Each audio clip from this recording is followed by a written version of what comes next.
बच्चों, आज हम अपने बचे हुए जो पाठ हैं, जो अम की मात्रा के, अह की मात्रा के और अनुनासिक के जो पाठ हमने छोड़ दिए थे, अब हाँ जो हम उनको पाठों को पढ़ेंगे और उससे संबंधित पुस्तक अभ्यास कार्य और कॉपी का अभ्यास कार्य भी करेंगे। तो मैं आपको उसका कॉपी का अभ्यास कार्य और पुस्तक का अभ्यास कार्य साथ में भेजूँगी, ठीक है।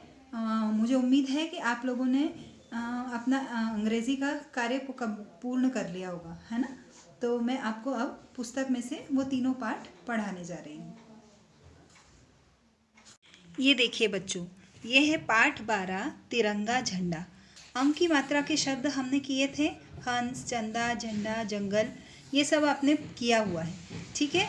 अब इससे आगे का जो पाठ हमने नहीं पढ़े थे, आज हम वो पढ़ रहे हैं। आप लोगों को अपनी पुस्तक में अपनी उंगली से हर शब्द पे अपनी उंगली चलानी है, जैसे जैसे मैं पढ़ती जाऊंगी। आज आज़ादी का दिन है। पाठशाला में आनंद से आज़ादी का दिन मनाया गया। पूरी पाठशाला को सुंदर फूलों और रंगीन झालरों से सजाया गया। जब भी हम अपने पाठशाला में स्वतंत्रता दिवस मनाते हैं, तो हम भी अपने स्कूल को सजाते हैं ना, अपनी पाठशाला को सजाते हैं। तो इसी तरह से इसी के बारे में बताया गया है। सबसे पहले तिरंगा झंडा फहराया गया। सबसे पहले क्या फहराते हैं? तिरंगा झंडा। ये हमारे देश का तिरंगा झंडा है। सफ़ेद पंख वाले कबूतर अंबर में उड़ाए गए। अंबर मतलब आसमान। मैंने आप लोगों को पर्यायवाची शब्द सिखाए थे, जिसमें आकाश को आसमान भी कहते हैं, और ये एक और शब्द है जिसे अंबर भी कहते हैं, उसे आकाश को, ठीक है। अंत में सब ने जनगण मन गाया। जनगण मन क्या है? हमारा राष्ट्रीय गीत। सबने संग मिलकर यह मंगलमय दिन मनाया। मंगलमय मतलब जिस दिन सब कुछ अच्छा होता है, ठीक है। आज़ादी तो सभी को अच्छी होती है ना। अगर आपको कोई बांध के रखेगा तो आपको अच्छा लगेगा? नहीं ना। तो इसी तरह से आज़ादी सबको अच्छी लगती है, लेकिन आज़ादी अगर हमें मिली है तो उसके पीछे बहुत सारे लोगों ने बलिदान दिया है, तो हमें उस चीज़ को ध्यान रखना है, ठीक है। हमें आज़ादी मिली है, इसका मतलब ये नहीं कि हम कुछ भी करते रहें, ठीक है। तो आपने ये पाठ समझ लिया। अब इसके जो पुस्तक के अभ्यास कार्य हैं वो मैं आपको आज भेजूंगी, ठीक है। ये आपका गृह कार्य है। अब ये है या ये अनुनासिक है। ये जो चंद्र और बिंदु लगता है, ये अनुनासिक कहलाता है। जैसे अ के ऊपर लगा तो अंगूठी, फिर आ पर लगा तो आँख, फिर ऊपर लगा तो ऊंट। इसी प्रकार से आपको दूसरे शब्द भी पढ़ने। आँच, आंसू, आंगन, आंवला, उंगली, ऊंचा।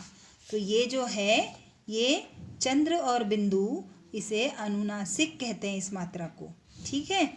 चांद, दांत, पाँच, बांसुरी, कुआं। इस तरीके से आपको ये अन्य शब्द भी पढ़ने हैं, ठीक है। अब यहाँ पर आपको, ये आपका गृह कार्य है, इन पर आपको अपनी पेंसिल से चलाना है दोबारा, और आपको इनको लिखना है, इन शब्दों को। फिर इन चित्रों के आपको नाम लिखने हैं, ठीक है। तो ये क्या है? ये पानी की एक बूंद है, बूंद, ठीक है।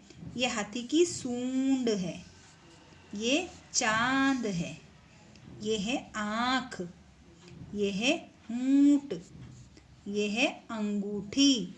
अब आपको ये जो अगली आपका अभ्यास है, इस पुस्तक में, इसमें आपको सही वर्ण पर अंग की या फिर अ की मात्रा लगानी है और शब्द पूरे करने, ठीक है। ये आपको अपने मन से करना है, क्योंकि हमने अंग की भी मात्रा पढ़ ली और अनुनासिक भी पढ़ लिया। अब मैं आपको इसका पाठ पढ़ाऊंगी। पाठ 13, ऊंट वाला। एक था ऊंट वाला, उसके पास 10 ऊंट थे। कितने ऊंट थे? 10 ऊंट। एक दिन वह अपने ऊंटों के साथ जा रहा था। जाने से पहले उसने ऊंटों की गिनती की। ऊंट थे पूरे 10। कितने थे? 10। चलते चलते ऊंट वाला थक गया। वह सबसे आगे वाले ऊंट पर बैठ गया। थोड़ी देर बाद उसने सोचा, एक बार अपने ऊंटों की गिनती कर लूं। उसने गिनना शुरू किया। 1 2 3 4 ऐसे करते करते उसने पूरा गिना तो अरे ये तो 9 ऊंट हैं। एक ऊंट कहाँ गया? ऊंट वाला थोड़ी दूर और चला। उसने ऊंट पर बैठे बैठे फिर ऊंट गिनने शुरू किए। अरे फिर एक ऊंट कम। इस तरह गिनते गिनते ऊंट वाला थक गया तो उसे एक उपाय सूझा। उपाय सूझना मतलब, उपाय सूझना जैसे आप बोलते हो ना, अरे मुझे एक आइडिया आया है ना, तो उसको एक तरकीब सूझी, एक उपाय आया उसके दिमाग में, कुछ उसको उसने सोचा कुछ तरीका निकालता हूँ उसका। वह ऊंट से उतरा और पैदल चलने लगा। अब वह जितनी बार ऊंट गिनता, ऊंट हमेशा पूरे होते। अब ऊंट वाला खुश था, बहुत खुश। पता है आपको ऐसा क्यों हुआ? क्योंकि ये देखो, यहाँ पे वो खुद तो इस ऊंट पर बैठा है और वो पीछे के तो ऊंट गिन रहा है, पर जिस ऊंट पर वो बैठा है उसे वो गिन ही नहीं रहा था। ठीक है, तो थी ना मज़ेदार कहानी। अब इसी तरह से अब आपको ये शब्द पढ़ने हैं और फिर ये पुस्तक के अभ्यास कार्य आपको करना है। ठीक है, इसमें कुछ जो प्रश्न उत्तर हैं वो मैंने लिखे हैं, प्रश्नों के उत्तर, और कुछ कार्य है जो मैंने आपके लिए छोड़ा है जो आपको अपने मन से करने हैं, आप खुद से करने हैं। ठीक है, अब इसी प्रकार से अब आपको अंग और अ के शब्द अलग अलग करने हैं। तो यहाँ पे अंग जिसमें सिर्फ एक बिंदु लगा है ऊपर, उन शब्दों को आप लिखेंगे, और जहाँ पे ये अनुनासिक की मात्रा लगी है वहाँ पे उन शब्दों को लिखना है। अब यहाँ पे आप इस चित्र को देखिए। इस चित्र में जो छूट गया है उसे पूरा करेंगे और उसमें रंग भरेंगे। जैसे कि हाथी का कान एक है ही नहीं, तो आपको उसको चित्र बनाना है और उस पर रंग भरना है। इसी प्रकार से हिरन का भी मुंह और उसके कान बने ही नहीं हैं। ठीक है, इसी प्रकार से गिलहरी है, उसकी पूंछ पूरी बनी नहीं है। तो भालू है, भालू का मुंह नहीं है। तो इस तरह से आपको इन सबको पूर्ण करके उनमें रंग भरना है। अब गिनती हमने की थी। ठीक है, जैसे ये अंग्रेजी के अंक है 1 2 3 4 5 6 7 8 9 10 11 12 13 14 15 16 17 18 19 20।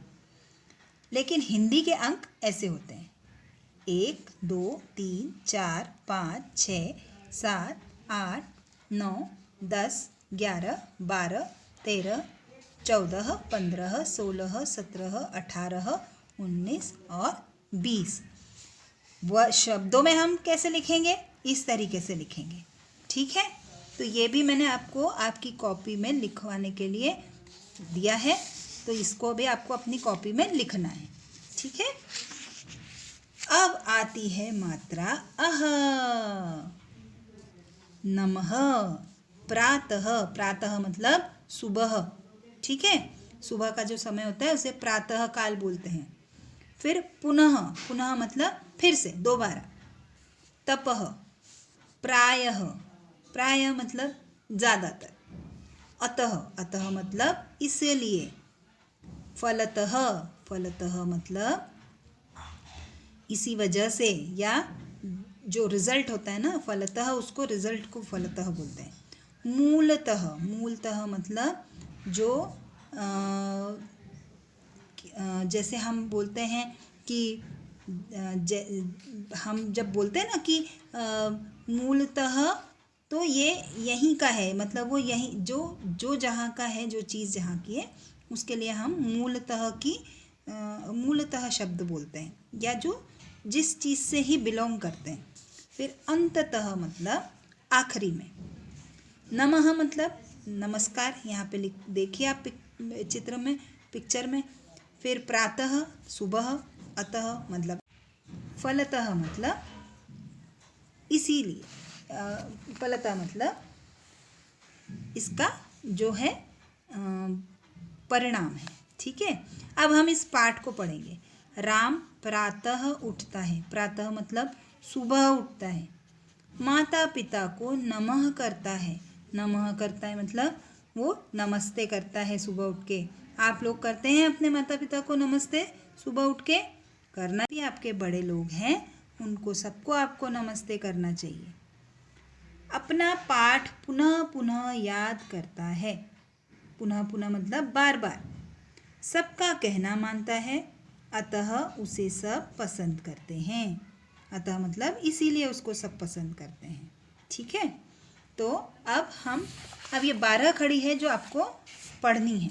ठीक है, ये इसको आपको खुद से पढ़ना है, हर वर्ण के साथ मात्रा लगी है, इसको पढ़ के देखना है आपको। यहाँ पर मैं और मेरा परिवार, ये जानकारी आपको अपने मन से लिखनी है।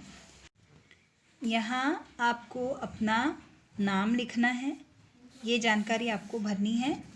मेरे स्कूल का नाम मतलब आपको अपने स्कूल का नाम लिखना है, अपने पिता का नाम लिखना है, अपनी माता का नाम लिखना है, और आपको क्या अच्छा लगता है वो लिखना है। ठीक है, अब आपको ये भी पढ़ना है। माँ के जो पिताजी होते हैं उन्हें नाना जी कहते हैं, उन माँ की माता को नानी जी कहते हैं, जो आपकी माता जी के भाई हैं उनको मामा जी कहते हैं, और आपकी माता जी की जो भाभी हैं मतलब मामा जी की जो पत्नी हैं वो मामी जी होती हैं।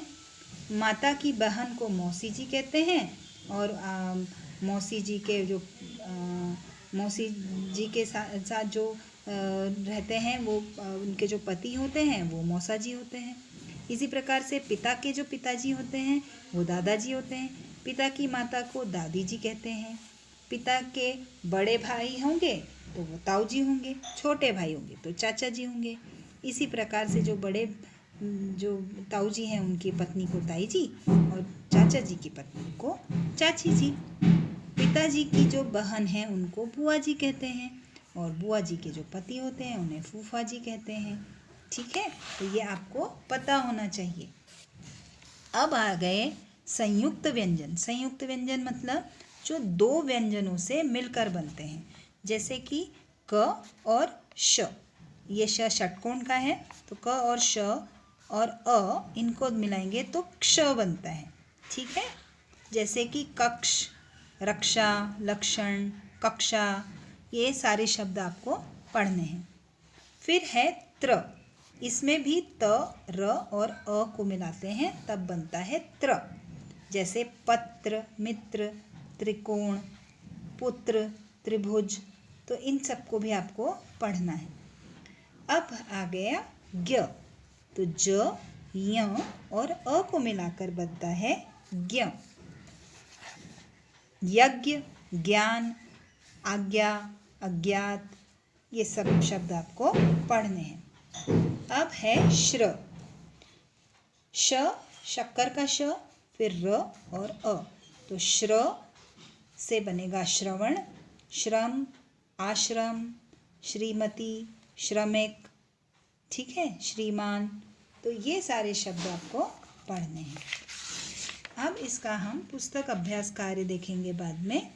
अब पहले दो व्यंजनों को अगर हम साथ में जोड़ते हैं, ठीक है, जैसे आधा क और पूरा क, तो क्या बन गया? क। तो हम उससे क्या बनाते हैं? मक्का, ढक्कन, शक्कर।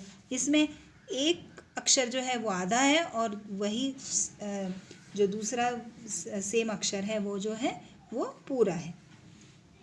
इसी तरह से आधा ब और ब, तो ब ऐसा हो जाता है, तो उसे हम बोलते हैं गुब्बारा। फिर हम पढ़ते हैं ना गुब्बारा, डिब्बा, अब्बा। अब दो अलग अलग वर्णों को हम जोड़ेंगे, जैसे आधा प और य, तो क्या बन गया? प्य। अब इससे हम बनाएंगे प्याला, प्याज, प्यास। ठीक है, आप और भी शब्द बना सकते हैं। अब आधा स और त, तो क्या बना? स्त।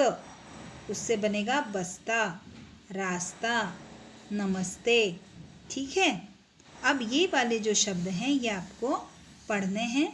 ठीक है, और इनके अलावा मैंने कुछ और जो हैं 2 व्यंजनों के जो शब्द हैं वो आपको आपकी कॉपी में मैंने दिए हैं। ठीक है, अब ये जो है इन पे आपको पेंसिल चलाकर इन्हें लिखना भी है और पढ़ना भी है, साथ साथ बोल बोल कर लिखना है।